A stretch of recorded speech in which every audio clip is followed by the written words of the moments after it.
Ito pong pinagdiriwang natin ang mahal na Birhen sa kanyang pagbibigay ng aliw at yung Korea, yung sintas ng mahal na Birhen. Ito po ay nagmumula sa isang tradisyon kung saan ang mahal na Birhen ay meron siyang sintas nung siya'y kasama pa natin, kasama pa ng mga apostol. Kahit sa kanyang pagiging ina, kinakalingan niya ang kaniyang anak, meron siyang sintas. Ganoon naman talaga ang mga damit nung panahong iyon. Meron siyang damit, tapos ito ay may sintas upang maiayos. Ba't ka naman nagsuot ng sintas kung hindi ito nagbibigay ng kaayusan sa iyong kasuotan?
All healing sana, all miracles should cause change of heart. Yun naman talaga ang hangarin ng Diyos kung bakit binibigyan niya ang mga iba't ibang bagay, mga relikya ng mga banal, ng kapangyarihan na gumanap ng isang milagro upang ang ating pananampalataya ay maging masigasig at makapag-epekto ito ng pagpapanibago sa ating buhay.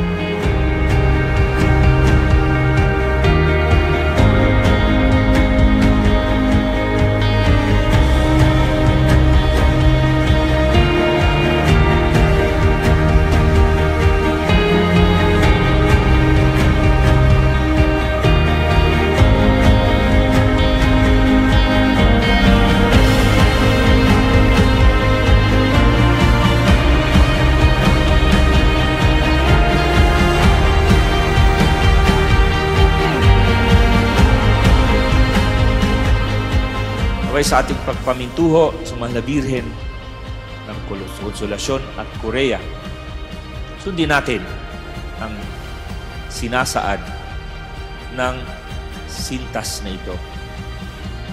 Purity of heart, discipline, and empowerment. Empowerment in terms of listening to the Word of God, following the voice of the shepherd, because this voice will always lead us to the kingdom that He has prepared for us.